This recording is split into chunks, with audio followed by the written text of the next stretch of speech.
Hello, my name is Mion. When my husband died, I thought the first people who would hold me upright would be my family. Instead, they got on a plane with my sister. Their parting words to me were almost rehearsed a cold comfort delivered like a dismissal. You'll be fine. You're strong. As though strength was some kind of shield against loneliness.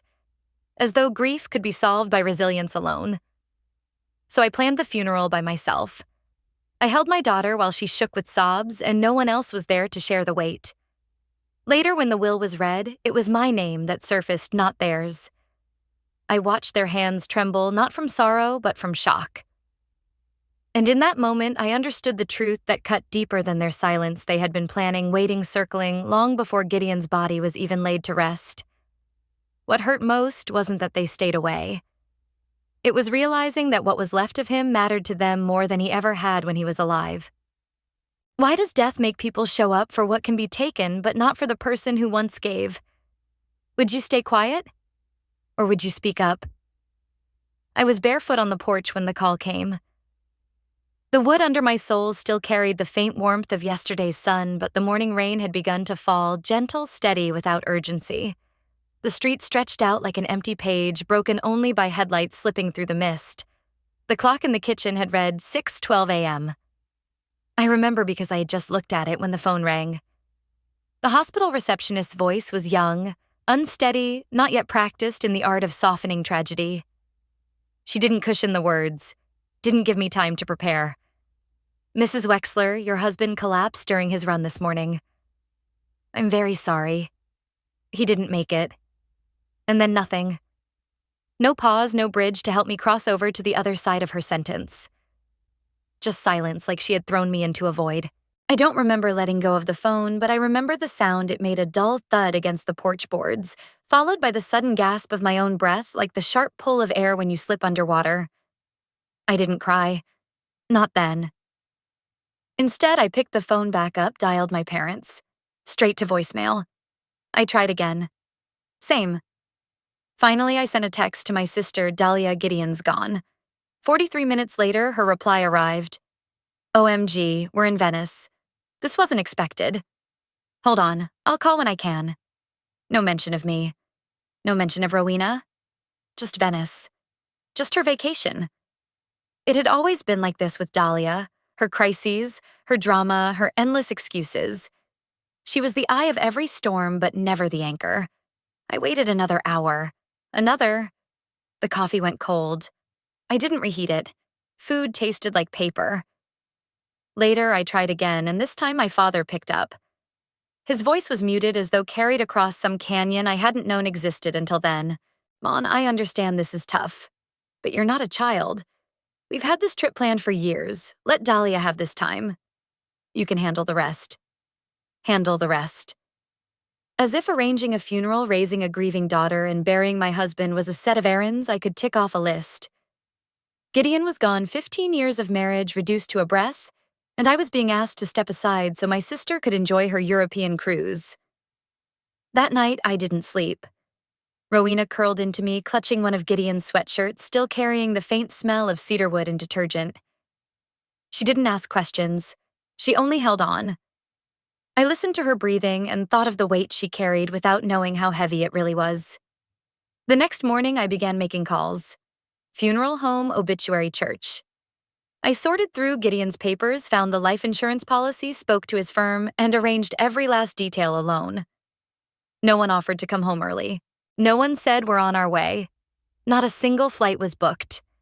The service was modest, just as Gideon would have wanted. No spectacle, no unnecessary drama. St. Catherine's Chapel, where he had once spent Saturdays repainting the community room. The people who came weren't bound to us by blood, but they were bound by something better: presence. Neighbors, co-workers, even the woman at the post office who teased him about buying real stamps instead of digital ones. They came. My family didn't. I sat at the front, Rowena in her navy dress, the one Gideon gave her last Christmas. Her legs swung above the ground, her shoes tapping softly to the rhythm of the hymns. Her hand clutched mine tightly. On my other side sat an empty chair. A place meant for my mother, my father, or even Dahlia. It stayed empty, a quiet accusation I couldn't look away from. That night, when the house echoed with too much space, I sat at the dining table with the funeral program. I turned it over, picked up a forgotten pen, and scribbled, "If I ever die, and no one shows up for my daughter, bury me twice." I didn't write it to sound profound. It wasn't a statement. It was the rawest truth I knew. And so the silence lingered, heavy, unbroken. Not the silence of peace, but the silence of absence. They all came. Neighbors with kind eyes, Gideon's colleagues with pressed suits and wilted flowers. Even the woman from the post office who always teased him about buying real stamps instead of printing them online. They filled the pews with their presence, with their quiet respect. But as I kept glancing at the entrance, waiting for a familiar face, the truth settled in, heavier than the hymns themselves. My family never walked through those doors. Instead, it was just me and Rowena. She sat pressed against me in the front row, her small body wrapped in the navy dress Gideon had picked out for her last Christmas. The hem barely brushed her knees, her legs too short to touch the floor. Her shoes tapped softly in a regular rhythm that carried through the chapel like a heartbeat only I could hear.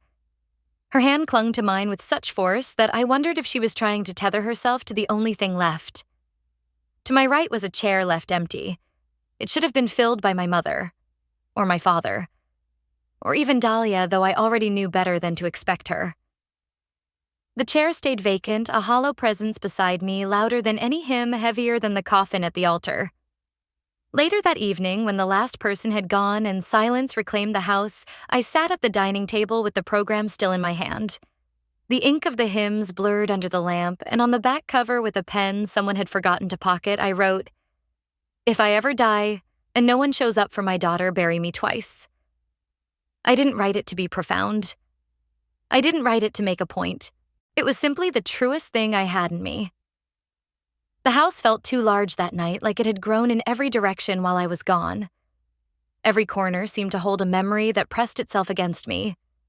Gideon's laugh echoing in the kitchen, the faint scuff on the hallway wall where Rowena had dragged her toys, the empty indentation on the couch where he used to sit. I poured a glass of water I didn't want, stood by the window staring into the dim front yard and listened.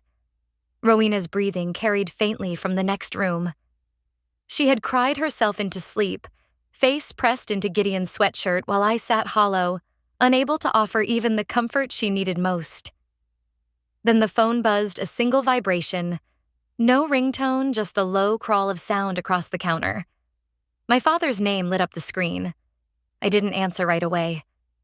I stared at it as though by waiting long enough the meaning might change. But it didn't. The silence between rings seemed louder than any words we had exchanged in years. When I finally picked up the room itself felt colder, though the air hadn't shifted. I already knew what this was. Not concern. It never had been. Mian, he said, voice flat as if reading from a script he'd rehearsed. "You did well. You managed. We're proud of you for handling it maturely." That was all. "No, I'm sorry, no, how are you?" Not a single mention of Gideon, not even Rowena. Just a hollow pat on the back as though I had completed a task. As though grief were a test I'd barely passed. I don't remember what I said in response. Maybe thank you, maybe nothing at all. It wouldn't have mattered. He wouldn't have noticed. A few seconds later, we hung up and the silence was thicker than before. That night, I didn't sleep. Past midnight, the rain came steady, patient, tapping against the windows as if asking permission to come inside. I stayed in the kitchen, the sympathy cards spread across the table. Most were from Gideon's colleagues, words written in neat, practiced handwriting. Not one from my own family. Not even a line. By the next evening, the weight of it was too much. I picked up the phone and called again. Not to beg, never again to beg, but because Rowena kept asking. Because my daughter deserved more than the echo of absence. "Can you stop by sometime this week?" I asked, my voice steady. "Rowena keeps asking about you. Even just for a quick visit." There was a pause on the other end, a kind of silence that already told me the answer. My father cleared his throat. "Well, we'd love to, but Dahlia has that charity gala this weekend. It's a big one. Donors flying in from out of state. She's been under so much pressure lately." Pressure. As if a daughter's grief could be postponed for champagne glasses and flashing cameras. As if Rowena's tears could be outweighed by Dahlia's stage lights. And in that moment, I realized the truth I had been circling all along. Family wasn't defined by blood. It was defined by who showed up when the doors opened. And mine never had. You understand, right? My father's voice wavered, though not from tenderness, more like a man trying to soften a blow he didn't believe was a blow at all. I stayed quiet, the silence between us stretching like an iron bar. He mistook it for hesitation. His tone shifted lower, coated with something that might have been mistaken for compassion if you didn't listen too closely. She needs us, Mon. Just until things calm down. Maybe next week. There it was again. Dahlia, first always. Dahlia. My grief was negotiable, my daughter's needs postponable, but my sister's stress, her schedule, her career. Those were immovable monuments everyone bowed to. Sure, I said the word, flat stripped of any truth. I hung up before he could reply. I didn't wait for a goodbye. I didn't need another reminder that in my family's hierarchy, my pain barely registered on the scale. When I turned, Rowena was in the doorway, her small figure framed by the hallway light. She had heard more than I wanted her to. Her voice was soft, almost swallowed by the air. Are Grandma and Grandpa coming? Her eyes were searching mine, looking for something hope maybe, or the comfort of a lie. I forced a smile I didn't feel. Not this time, baby. She nodded like she already knew. Children always know. I poured her a glass of milk and we sat at the table with her crayons scattered between us. We colored in silence. She had started drawing again. She always drew when words weren't enough. This time it was a tree lines reaching up and out, roots curling beneath. Can I see? I asked, leaning closer. She slid the paper toward me. At the bottom were our names, block letters written carefully, Mom and Rowena. Above us was Gideon's name wrapped in a heart that she had shaded in with her favorite red. But higher than that, where the branches should have stretched wider, the page was empty. Where's Grandma and Grandpa? I asked softly. Rowena lifted her shoulders in a small shrug. I didn't know where to put them. I opened my mouth to speak, to correct her, to explain that family trees were supposed to include everyone. But the words stopped. Because how do you tell a child the truth that sometimes absence isn't about geography? It's about choice. That sometimes people erase themselves. Instead, I took the drawing and pinned it to the refrigerator with a magnet right beside the grocery list. It felt truer than any family photograph ever had. Later that night, Rowena curled against me in bed, her little fist tangled in the fabric of Gideon's old shirt. The cedarwood scent had almost faded, but she held on as if it was still him. Her breathing deepened into sleep, but my eyes stayed open, heavy with a memory. Years ago, during one of those family dinners where arguments were swept aside with dessert spoons, Dahlia had looked at me across the table. She swirled her wine glass like it gave her authority and said almost casually, You always act like you're the hurt one. Maybe you just like being the victim. I laughed it off then. Told myself she didn't mean it. Told myself maybe I was too sensitive that night. But lying in the dark now with my daughter's quiet breaths steady against me and the echo of yet another empty day pressing on my chest, the words returned sharper, heavier. She hadn't said it to provoke me. She had said it because she believed it. In her world, my grief wasn't real. My voice wasn't real. My pain was performance, and she was the star of the show. Background noise wasn't worth her time. I reached for my journal on the nightstand and wrote before the thought could slip away. Being unseen hurts more than being insulted. That was the truth. The next morning, I packed Rowena's lunch, carefully checking her backpack twice, slipping in the note I always wrote her. She slung it over her shoulder and ran to the school bus, her ponytail bouncing like Gideon used to call spring-loaded. She didn't look back. Maybe she already knew there was nothing behind her worth turning around for. By Friday, the clouds finally broke. The sky cleared pale blue after a week of gray, but instead of relief, it only made me ache. Light has a way of making the shadows sharper. Charleston's air was heavy that evening, thick with the kind of humidity that clings to your skin like a second layer. The kind that settles on your shoulders and makes every piece of fabric feel like it's been left too long on a clothesline during a storm. I cracked the window open, searching for a breeze, but nothing in that house ever felt fresh anymore. The air carried weight, memory, and silence. I hadn't called them. I hadn't planned to. but I didn't need to. The sharp sound of car doors shutting outside told me enough. When I glanced through the window, I saw them 3 silhouettes making their way up the stone path. My parents fresh from Europe, and with them, of course, Dahlia. Always Dahlia. I stood by the door waiting. Let them knock. I counted 3 beats after the rap of my father's knuckles before I turned the handle. There they were. My father first holding a crisp white paper bag from some bakery he liked to brag about the kind of detail he never forgot to drop in conversation.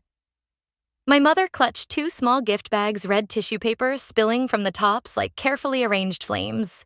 And then Dahlia, standing in the middle, oversized sunglasses perched on her head, though the sun had long set, her smile tugged into something that felt more like a performance than sincerity. Mion, my father said, shaping my name into something meant to sound warm, though it landed brittle. We didn't want to come empty-handed. I didn't step aside. I didn't move at all. They noticed. We brought Rowena something, my mother added quickly, her voice laced with cheerfulness, too polished to be real. A little Venetian mask. Handmade, beautiful colors. Where is she? Not. How are you not? We're sorry. Not even a pause to look me in the eye. I nodded toward the hallway. She's at a friend's house. Dahlia's lips pulled into a tiny frown. We wanted to see her. You've had 2 weeks, I said, my voice sharper than I meant it to be, but true nonetheless. The words hung in the humid air. No one answered. My father extended the paper bag toward me as though its contents might bridge the gap. We should talk, he said gently. Maybe later. I stepped just far enough forward to take the gift bags from my mother's hands, murmured a clipped thanks, and stepped back again. Dahlia cleared her throat, her sunglasses slipping slightly down her head. We were hoping to see the house. You know, Gideon always had such an eye for detail. We saw the photos online. Now isn't a good time, I said, voice steady. And before anyone could gather the right polite lie, I shut the door.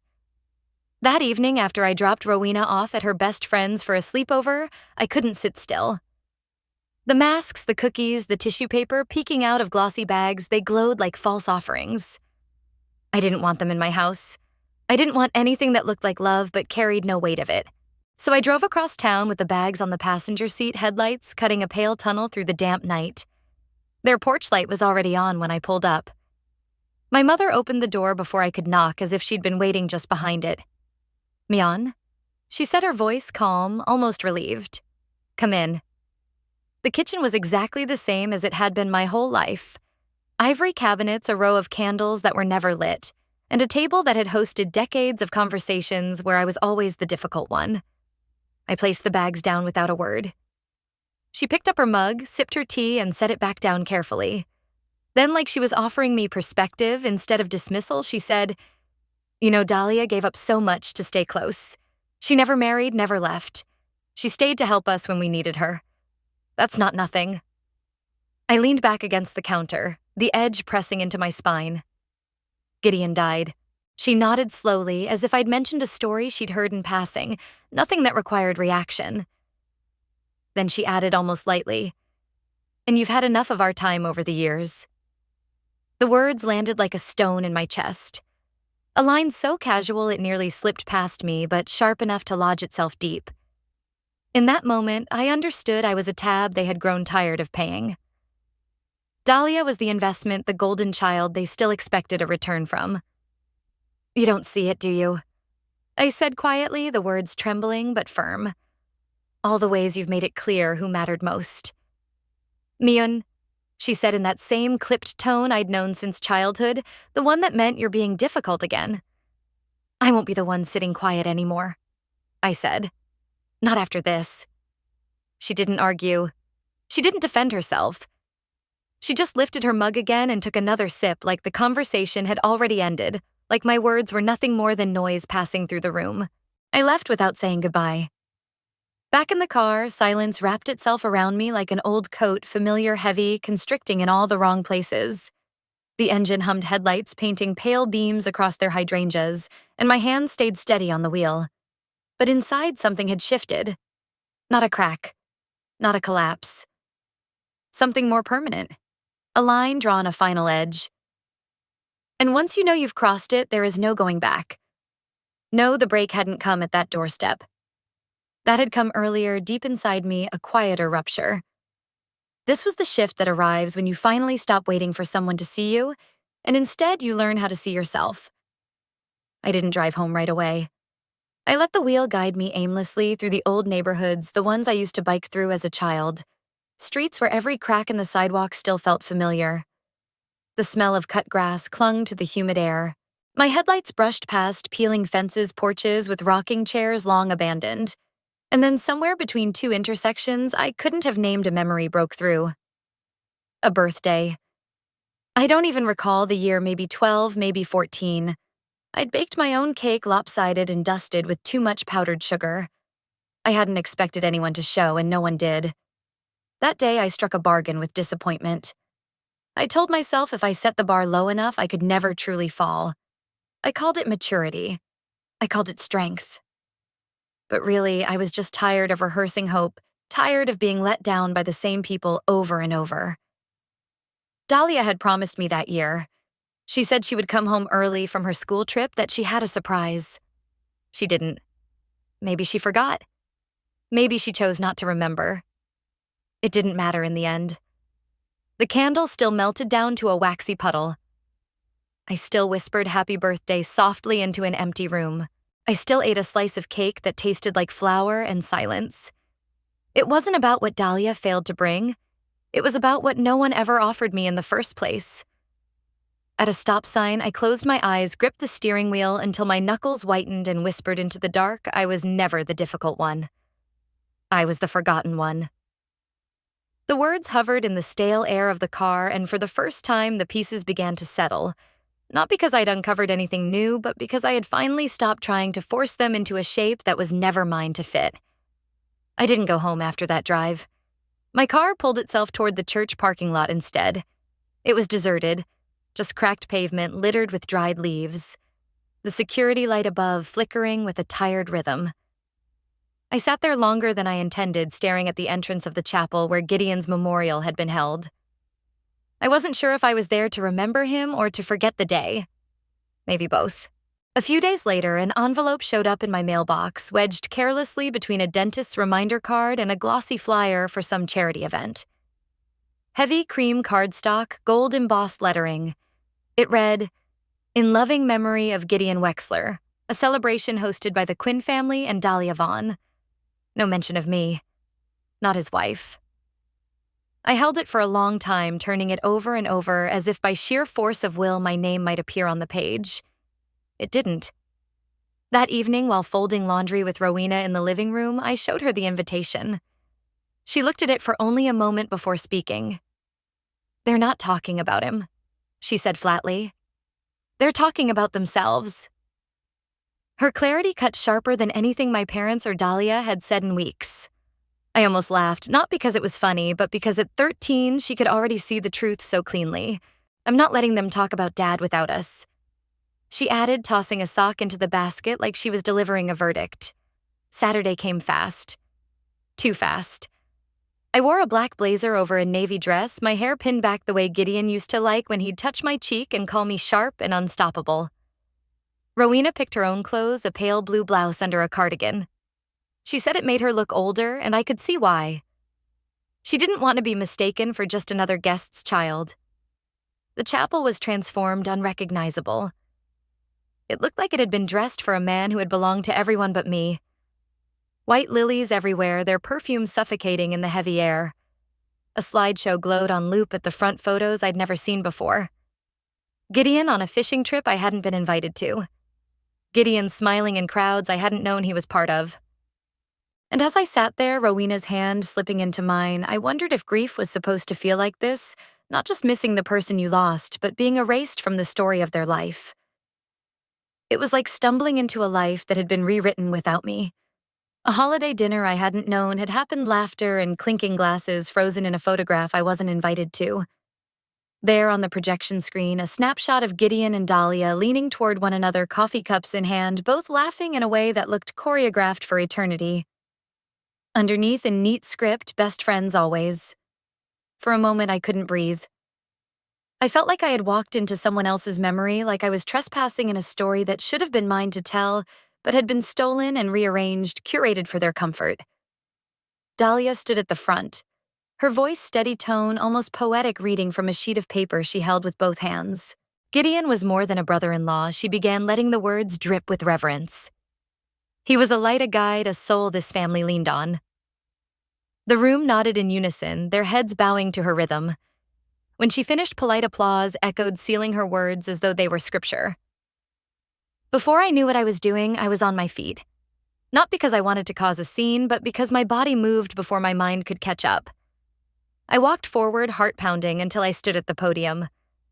A man in a black polo staff probably stepped quickly to my side, leaning in, whispering urgently. The family requested just one speaker. I turned to him, calm, deliberate. I'm the widow. His eyes flickered and he stepped back. I placed both hands on the microphone, felt the cold metal steady me, drew in a breath. And then, sweetheart. My father's voice cut through the room. Not loud, not sharp, but with that same low register that had caged me since childhood. The one he used when I was 8 and tried to correct him in front of guests. The one he used when I came home from college and asked why Dahlia was gifted a new car while I patched up mine with duct tape. That disguised growl wrapped in false concern. Maybe this isn't the time.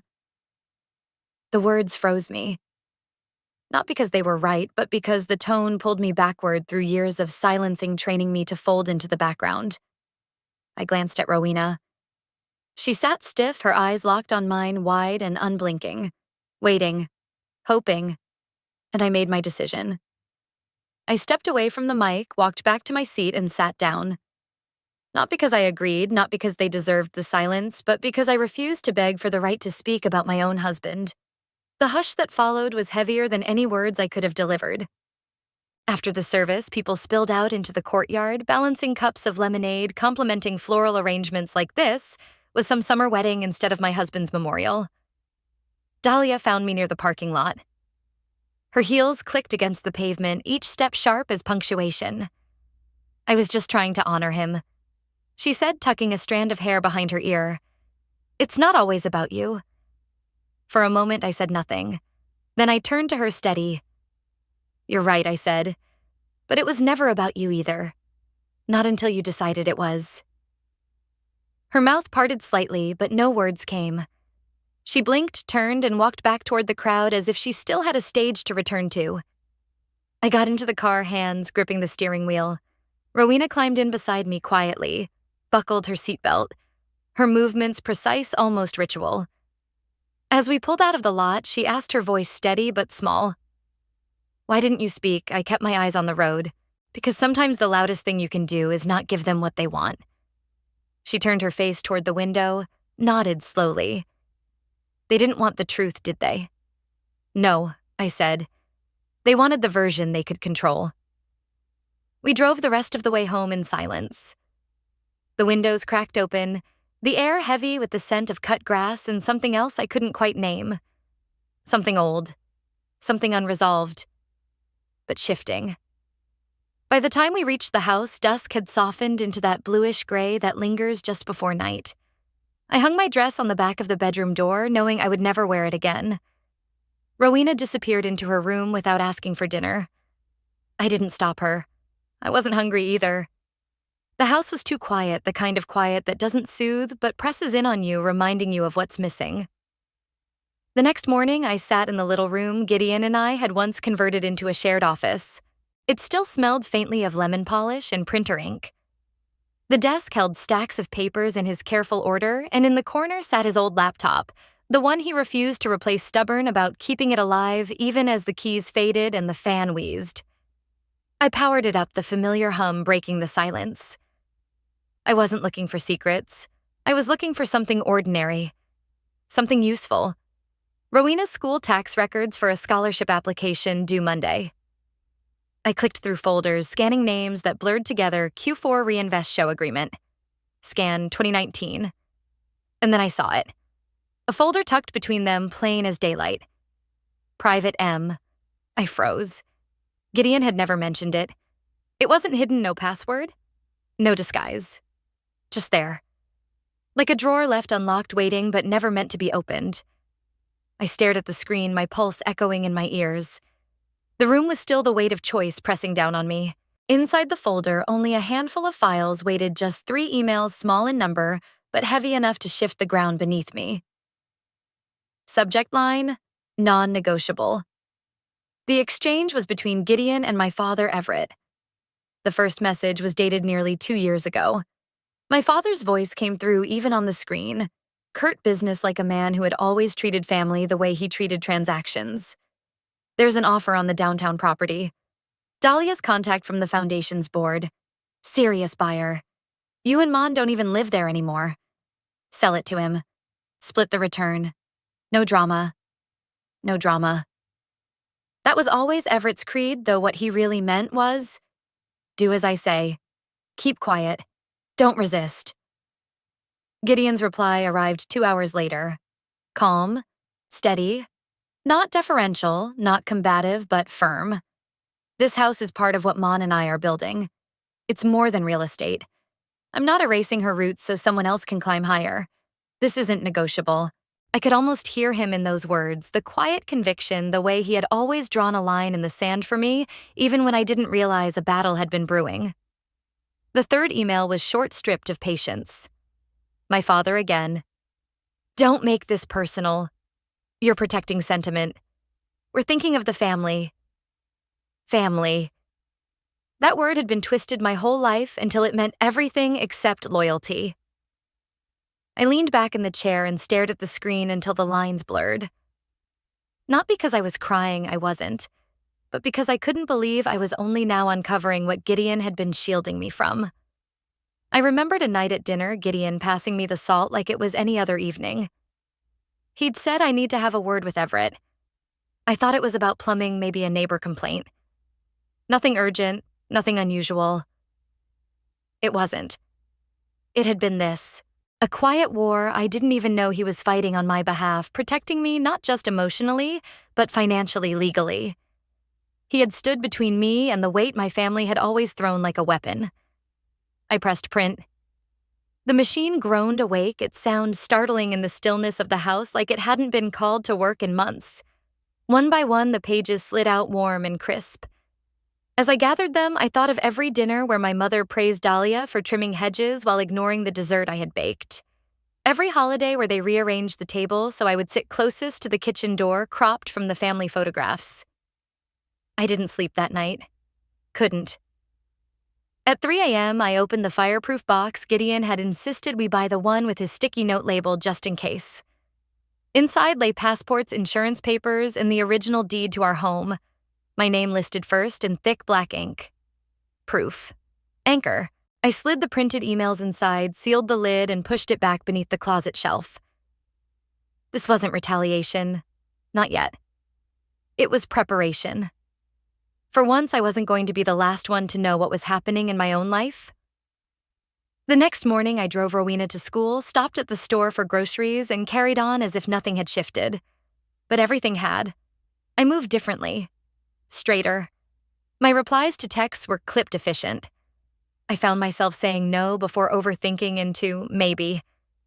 That evening, I opened my journal and wrote a single line at the bottom of the page. They used to underestimate me. Now they don't even see me coming. I closed the notebook, poured a glass of water, and let the silence seep in again. But this time it wasn't heavy. It was sharp. Focused. The following morning began like any other. The hum of the fridge, the kettle clicking off drizzle tapping against the kitchen windows. But the air felt tense, as though something invisible had shifted just beyond my reach. I sat at the table with my tea, opened my laptop, and clicked into the browser, searching for something ordinary to steady myself. That's when I saw it. There she was. Dahlia Vaughn splashed across the screen of a local news site front and center, as though the world had been waiting to catch her in the light she had spent so long polishing. Her name sat uneasily between 2 words that didn't belong to her carefully curated image: charity and fraud. The headline read, "Fund in memory of local architect under scrutiny for misuse of donations." My chest didn't tighten. My stomach didn't lurch. There was no shock left in me. Instead, I leaned closer to the screen and read on, Calm, deliberate, as though I had been preparing for this all along. According to the article, the fund created in Gideon's name, supposedly to support grief counseling for underserved youth, had gathered more than $18,000. Not a single dime had reached a registered nonprofit. Every cent had been traced to a personal holding account tied to Dahlia's LLC. The piece quoted an anonymous donor's lawyer who had demanded an internal audit after weeks of silence and evasive answers. Attached were screenshots of the donation page, Dahlia's smiling face framed by soft colors, Gideon's name hovering beneath the tagline, "Healing Hearts in Gideon's Honor." I scrolled back to the top, reread the headline, let the words settle. Surreal, yes, but surprising. Not even a little. My phone buzzed against the table. A message from Inns. "You didn't leak this, did you?" I typed back no, but I saved the receipts. A single thumbs-up emoji appeared. Then another message. "If she comes at you, don't blink." I stared at the screen for a moment before sliding the phone face down. I didn't plan to blink. I didn't need to. By late afternoon, around 4, the sound of a car door slammed outside my house. I peeked through the blinds. There she was again, Dahlia, standing on my porch. Her hair was unbrushed, her sunglasses perched on top of her head like she'd forgotten what role she was supposed to play. She clutched her phone as if it had betrayed her, as if she could will it to reverse what had already spread too far. She didn't knock right away. Just stood there, motionless, calculating. Then 2 soft taps. Not timid. Measured. I opened the door, halfway blocking the entrance with my body. I didn't speak. Her eyes were red. Not from grief. Not from crying. Raw from being caught. "Did you tell someone?" She demanded, her voice sharp, skipping all pleasantries. "About the fund," I asked. My tone was even. Steady. She nodded once. "No," I said. But I wasn't surprised someone did. Before I could stop her, she pushed past me. The same old move. Always barging in, always changing the setting, always taking control of the space. That was her tactic: dominate the room, own the argument. She paced across the living room, her words spilling out fast. "You have no idea what this is doing to me. I had sponsors lined up. People were interested in partnering. And now it's all gone." She pressed a hand to her forehead, voice rising. "Do you know how hard I worked to build that platform?" I raised an eyebrow. Calm. "Controlled. Your platform. This was supposed to be for grief counseling. For kids." It was. She shot back too quickly. Too rehearsed. "It still can be. I needed a way to cover the upfront costs." "You think these things run on love?" My voice was quiet but sharper than hers. "So you took the donations. Ran them through your personal account." Her pacing faltered. Her voice cracked. "It wasn't like that." And in that small break, that trembling in her tone, I saw the truth, not regret. Not shame. Just fear that the mask had slipped too far for her to fix it this time. "Then what was it like?" I pressed my voice sharper than I intended. Dahlia sank into the armchair like gravity had finally caught her. She exhaled, long and shaky, then tried to smooth her tone, reshape the moment. "Look, if we both go public, if we explain this as a misunderstanding, maybe we can get ahead of it." I laughed once. Short, cold, a sound with no joy in it. "You want me to explain to the world how my dead husband's name became the tagline for your influencer rebrand?" Her face twitched. "That's not fair," she whispered. "No," I said. "It's not. Just like it wasn't fair to cut me out of his memorial, or to reroute money meant for grieving kids into your personal LLC." I turned away before she could answer, walked over to the dining room credenza. My fingers pulled open the top drawer, revealing the thin envelope I had prepared months ago. A safeguard. A contingency. A truth waiting in paper. I held it out to her. She stared at it, wary, like it might carry fire. "In there," I said evenly, "you'll find bank screenshots, archived pages from your donation site, and a copy of the lawyer's complaint. I didn't leak this. But if you try to drag me under with you, or if you ever come near my daughter, I'll release the second folder." Her eyes flickered wide. "Second folder." "Yes," I said. "That one has your text messages." Her hand trembled as she took the envelope. just slightly. And then, for a fleeting second, I saw something I hadn't seen in her face for years. Not bravado, not defiance. A shadow of the girl she'd once been.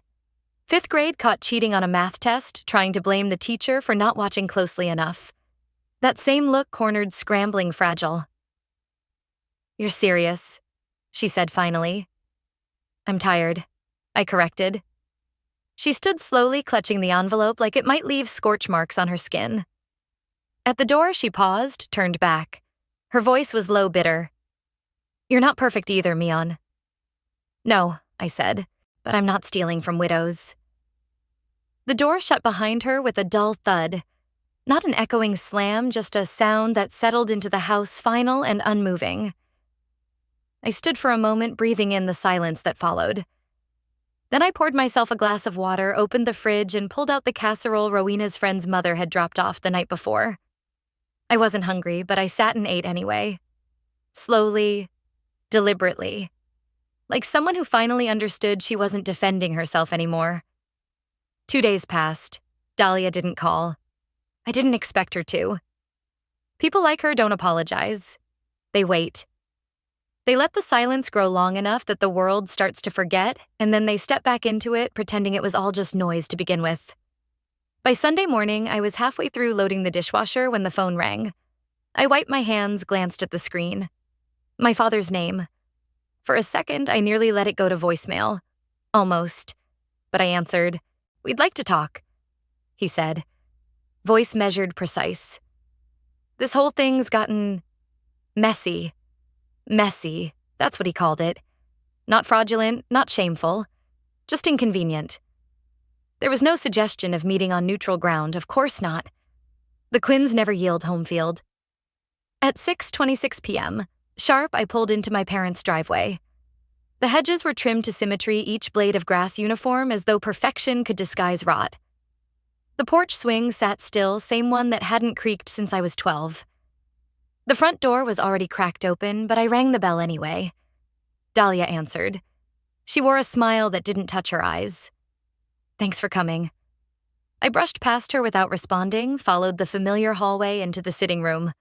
Everett, my father, was in his recliner posture, straight hands folded in his lap, like he was about to deliver a sermon.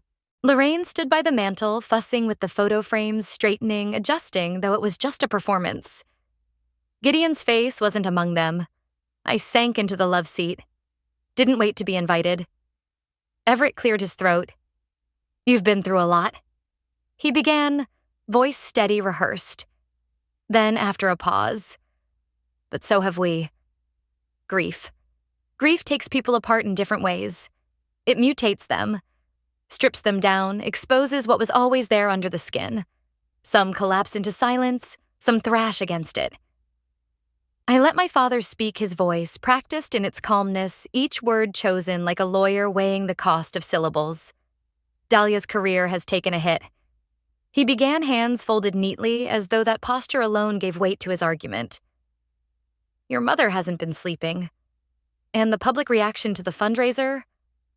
Well, it's been harder than we anticipated. We, not she, not Dahlia standing on her own mess, but we, the family, shouldering it together." Lorraine jumped in her tone, as carefully arranged as the photo frames behind her. "You know we helped you through college. We helped with the house. We've always done what we could." I met her eyes. "You're right. You've always done what you could for Dahlia." Everett's hand lifted slightly like he might object, but Dahlia cut him off before he could gather his thoughts. She leaned forward, her voice smooth, persuasive. "Look, we're not trying to take anything, but we think it's only fair that what Gideon left should be shared. He didn't succeed alone, Mon. He came into this family. He benefited too." I leaned back into the love seat, letting the weight of her words sit between us. My voice came quieter but sharper. "And you all benefited from his death, didn't you?" The room stilled. Even Lorraine's fingers froze against the photo frames she had been pretending to fuss with. I reached into my bag and pulled out the folder Gideon had labeled Final Instructions. Thin, neat, prepared with the kind of foresight he had always carried like armor. I set it on the coffee table, opened it, and laid out the notarized copies of the trust documents. Signed, Complete, immutable. No one here is entitled to anything Gideon left behind, I said evenly. He made sure of that. Everett leaned forward, his voice losing its softness, cold, now stripped bare. You're being emotional. I tilted my head watching him. Legal doesn't mean moral, he continued. Think about what this does to the family dynamic. Think about Rowena. There it was, the real play, the one card they thought could still work. I met his gaze without blinking. She already sees who you are. You just haven't noticed yet. Lorraine's voice broke neck's sharp edges, cracking through the rehearsal. Do you really want to raise her with that much resentment toward her family? You mean resentment toward the people who erased her father's name and tried to sell his legacy for charity brand deals? I asked. That resentment. Her face twisted not in pain, but in the panic of losing her script. Dahlia stood abruptly, her chair scraping against the hardwood. Don't say we didn't try to do this privately. And I won't say I didn't warn you, I replied, rising too. I left the documents where they were. Let them sift through what they couldn't undo. Let them stew in what they had already lost. On the drive home, my jaw unclenched for the first time in weeks. For once, I wasn't replaying the conversation in my head, rehearsing what I should have said. I had said enough. Exactly enough. When I pulled into the driveway, the light in Rowena's room was already off. She must have drifted into sleep early. Inside, the house felt warm, lived in quiet, but not empty. I brewed a cup of chamomile tea, opened the back door for the night air, and stepped barefoot onto the porch. The boards beneath me still held the memory of the day's heat. Somewhere behind me, the hallway clock chimed 8, soft and steady. That's when I noticed it. An envelope lying on the floor just beside the hallway mirror. White sealed, no markings. Rowena must have found it tucked away somewhere and set it out. I bent down and picked it up. The handwriting on the back was unmistakable Gideon's, written in the blue ink of a pen I had thrown out weeks ago. I stood there, the envelope in my hands, heart pounding not with dread, but with the weight of knowing. Some truths don't need to be rushed. Some things need to be carried, held, waited out. That night, I hardly slept. The envelope sat on my nightstand like a second heartbeat, steady, silent, impossible to ignore. By morning, I still hadn't opened it. Instead, I poured my energy into Rowena. I made her eggs the way Gideon always did, soft in the middle, crisp at the edges. She ate in silence, her fork scraping lightly against the plate, then went to change into the navy dress we had chosen together. The one Gideon used to call her conference dress because she looked so serious in it.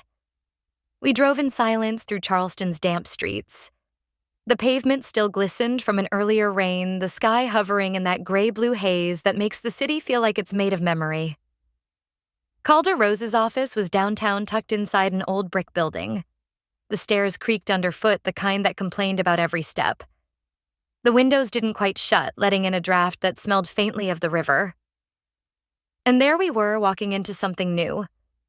Something Gideon had perhaps known I'd face, something he had prepared me for without saying a word.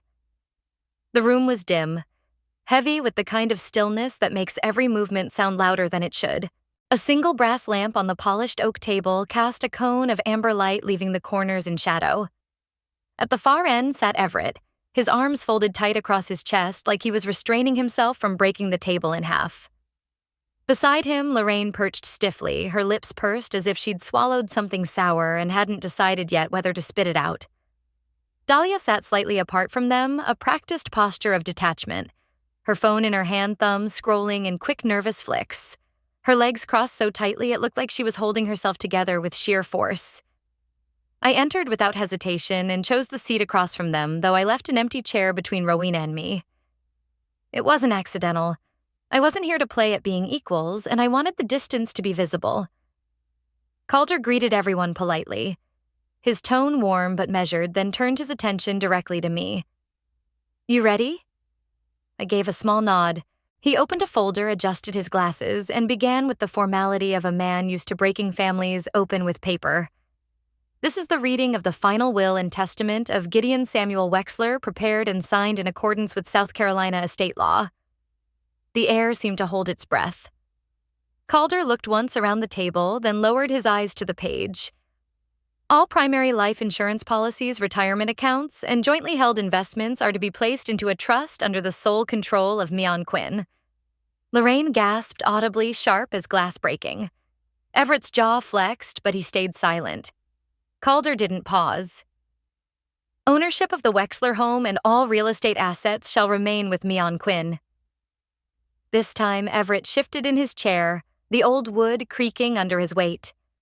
Dahlia finally lifted her gaze from the screen of her phone, her mask of disinterest cracking just enough to show a flicker of something shock-hunger disbelief. There is also a clause.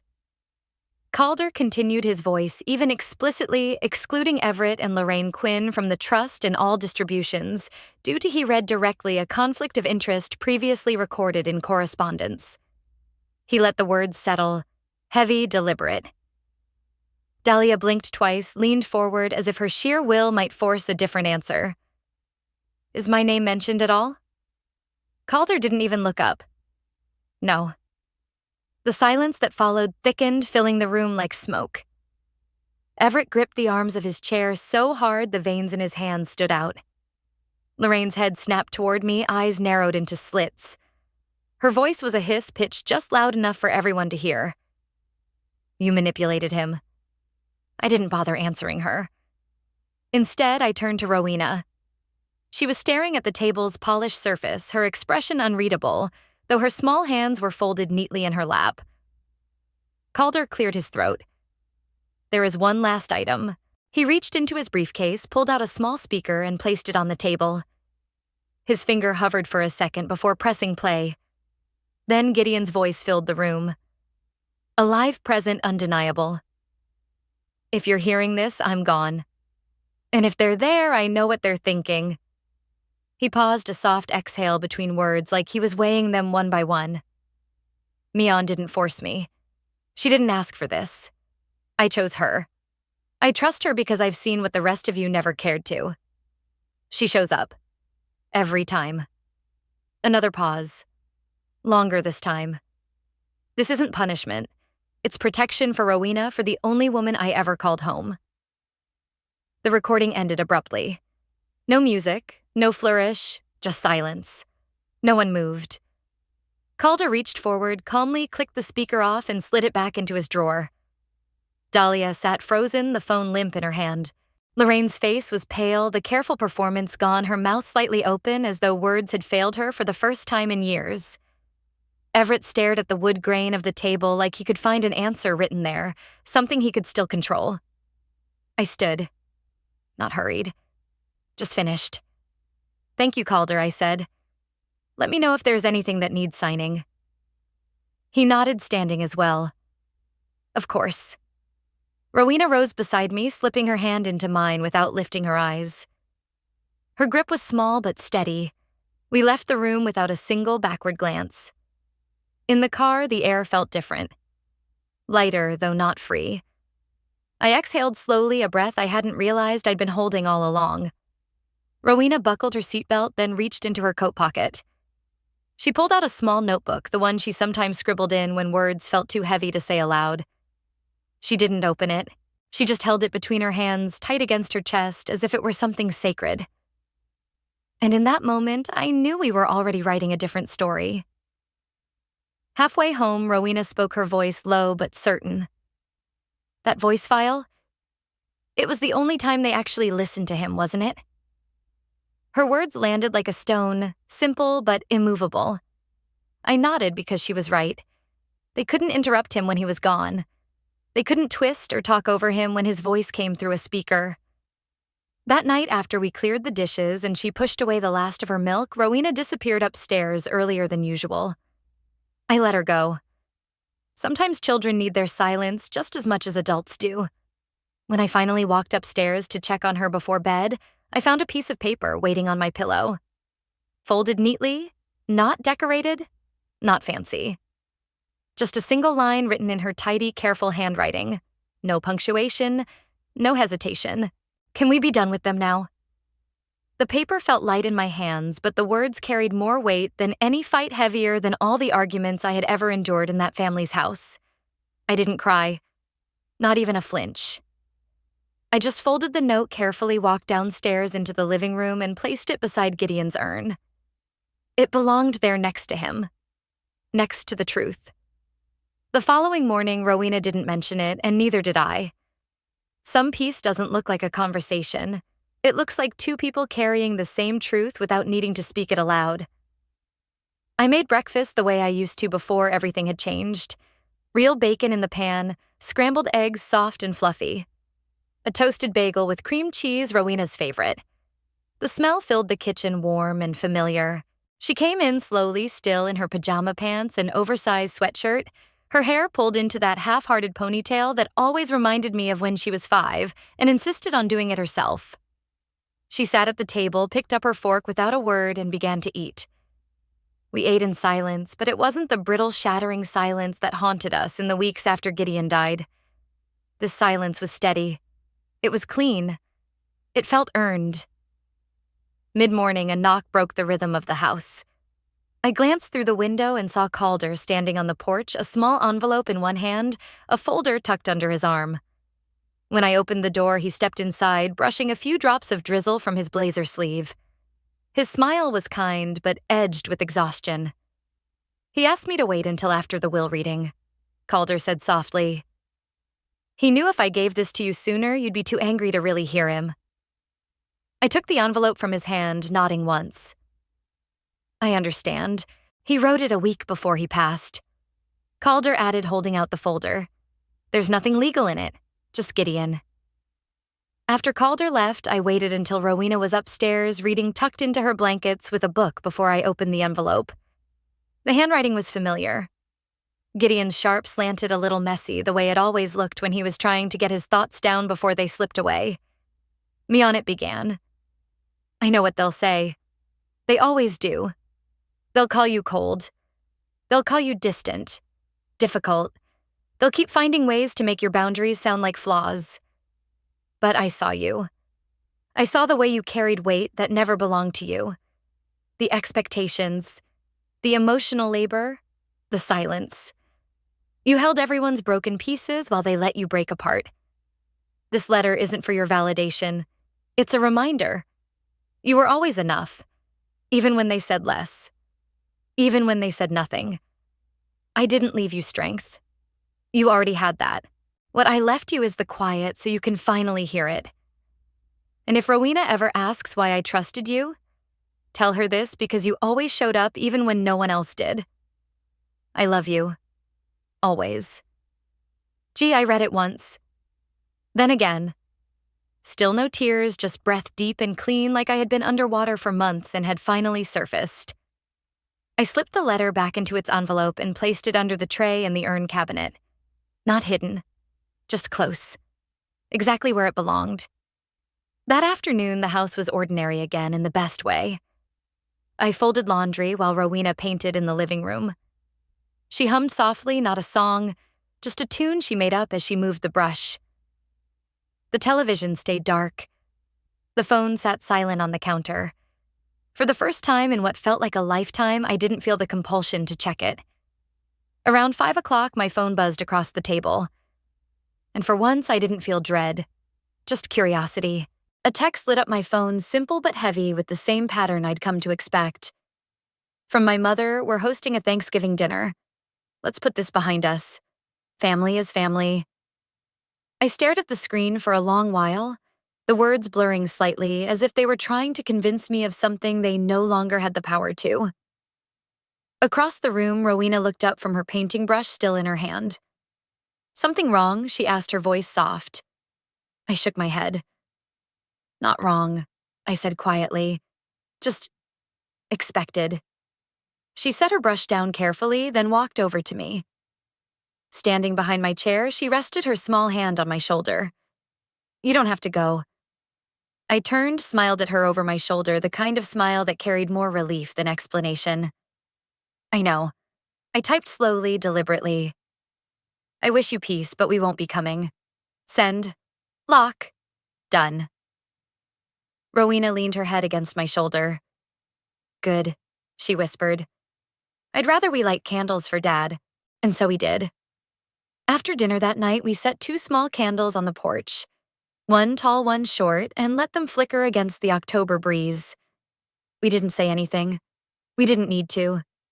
The flames spoke for us, steady and alive in their own quiet way. Later, after Rowena had gone upstairs, I sat with a mug of tea and opened the folder of photos Gideon had kept. They weren't curated or posed, just us, just life. His hand holding Rowena's as they walked along the beach.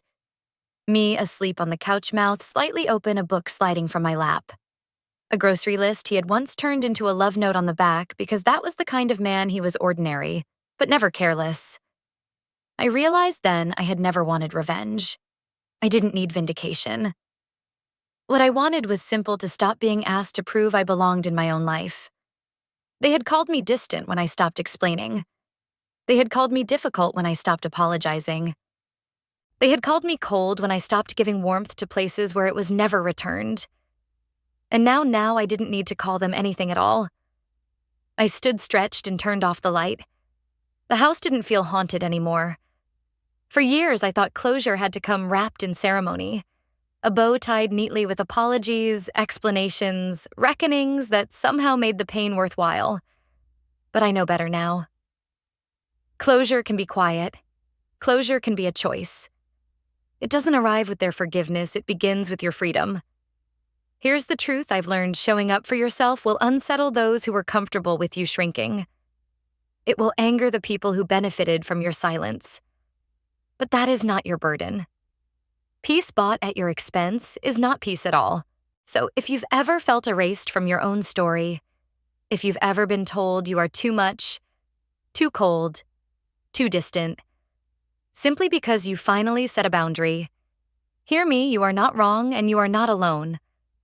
What would happen if you stopped waiting to be chosen and chose yourself instead? Let me know in the comments. Have you ever walked away from someone who only loved the version of you they could control? What was your turning point? And if this story touched something inside, you drop a 1 in the comments or let me know where you're watching from. If it challenged you or made you uncomfortable, tell me why. I want to hear your truth too. Don't forget to subscribe if you want more stories like this. Real, raw, written for those who know by now that silence isn't weakness. It's power. Until next time, take care of your peace. You've earned it.